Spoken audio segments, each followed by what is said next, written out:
Évangile de Jésus-Christ selon saint Luc, chapitre 2, versets 41 à 51.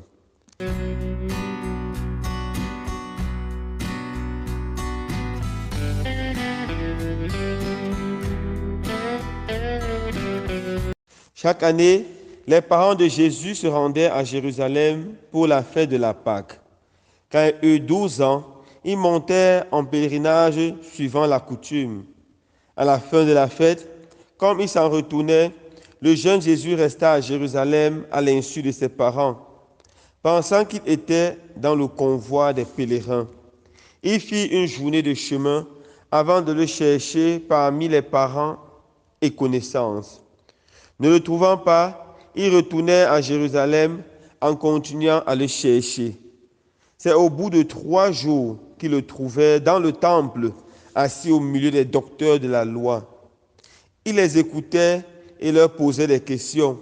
Et tous ceux qui l'entendaient s'extasiaient sur son intelligence et sur ses réponses. En le voyant, ses parents furent frappés d'étonnement et sa mère lui dit, « Mon enfant, pourquoi nous as-tu fait cela? Vois comme ton père et moi, nous avons souffert en te cherchant. » Il leur dit, « Comment se fait-il que vous m'avez cherché? Ne savez-vous pas qu'il me faut être chez mon père? » Mais ils ne comprirent pas ce qu'il leur disait. Il descendait avec eux pour se rendre à Nazareth et il leur était soumis. Sa mère gardait dans son cœur tous ces événements. Acclamons la parole de Dieu. Louange à toi, Seigneur Jésus.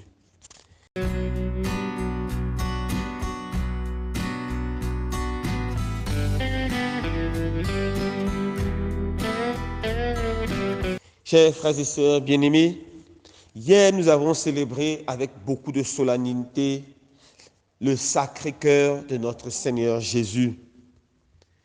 Aujourd'hui, l'Église Notre Mère nous invite à faire mémoire du cœur immaculé de Marie. Ces deux cœurs sont très proches, le Sacré-Cœur de Jésus et le cœur immaculé de Marie.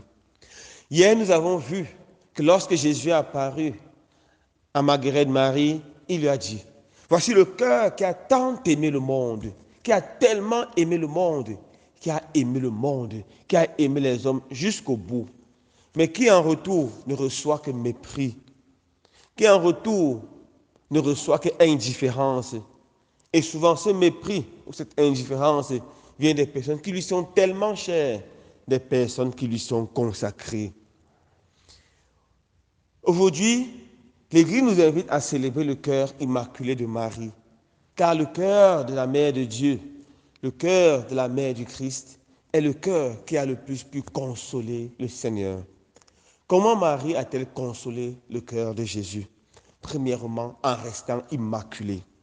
Lorsqu'on dit que le cœur de Marie est immaculé, ça veut dire son cœur est sans faute, sans tache, sans péché. Et comme la nature a horreur du vide, s'il n'y a pas de péché, ça veut dire son cœur est rempli d'amour, rempli de Dieu. Dieu le Père Tout-Puissant a créé 3 êtres immaculés. Adam, Ève, puis plus tard Marie.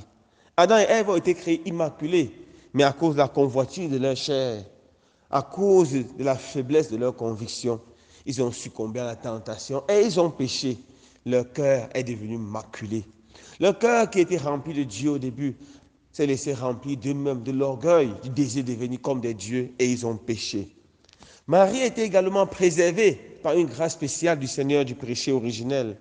Et pendant toute sa vie, elle n'a pas péché. Voilà le grand mérite de Marie.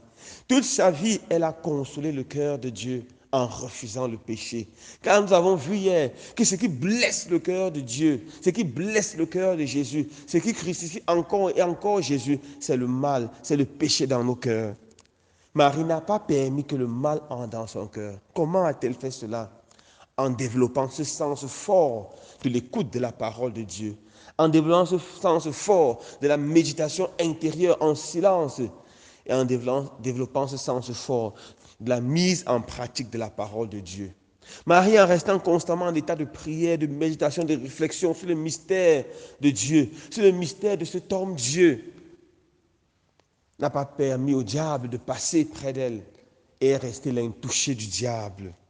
Voilà la grandeur du cœur de Marie. Le cœur de Marie, c'est un cœur qui a consolé Dieu à tout moment, qui a consolé Jésus à tout moment de sa vie. On voit spécialement ça au calvaire. Lorsque Marie rencontre Jésus, elle ne fait pas de bruit, elle ne fait pas de commentaires. Elle regarde Jésus, Jésus la regarde. Elle aime Jésus, Jésus l'aime. C'est une rencontre plus que de deux personnes, mais de deux cœurs. Marie qui comprend, parce qu'elle a tellement médité le mystère de la rédemption, qui comprend le sens de la souffrance de son Fils. Jésus souffre parce qu'il aime le monde et qui unit sa souffrance à celle de son Fils, ou mieux encore, qui offre sa propre souffrance de voir son Fils mourir pour le salut du monde. Voilà la grandeur du cœur immaculé de Marie. Alors en célébrant le cœur immaculé de Marie, Jésus nous lance un appel fort à devenir comme Marie, ses consolateurs. Qui pourra accepter de consoler le cœur de Jésus? Et la seule façon pour consoler le cœur de Jésus, c'est, frères et sœurs bien-aimés, d'éviter le péché et de faire réparation pour notre péché, le péché de l'Église, le péché du monde. Oui, mes frères et sœurs, quand nous ouvrons les yeux, nous voyons autour de nous tant d'hommes et de femmes qui souffrent, tant d'hommes et de femmes qui sont malheureux. Quand nous regardons autour de nous, nous voyons comment des gens sont encore tués de façon injuste dans le nord-ouest et le sud-ouest. Quand nous regardons autour de nous, nous voyons des gens qui souffrent encore dans des prisons de façon injuste. Quand nous regardons autour de nous, nous voyons encore des familles où les frères et sœurs de sang se divisent, se font la guerre à tout moment. Nous voyons encore des gens qui meurent dans la famine pendant que d'autres s'enrichissent avec le bien public. Et cela fait souffrir le cœur de Jésus. Nous devons, comme la Vierge Marie, consoler le cœur de Jésus en disant, le mal, le péché ne passera pas par moi. Et en trouvant les temps pour être des contemplateurs, des adorateurs.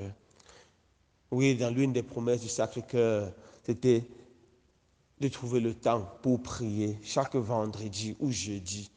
1 heure de réparation, de prière, d'adoration, de réparation pour les péchés du monde. Chaque fois que nous allons faire cette prière, nous allons être en communion avec le cœur immaculé de Marie. Cette mère qui chaque fois se met à genoux et prie afin que le monde-ci devienne une place plus belle, une place où règne l'amour, une place où le cœur de son Fils est adoré.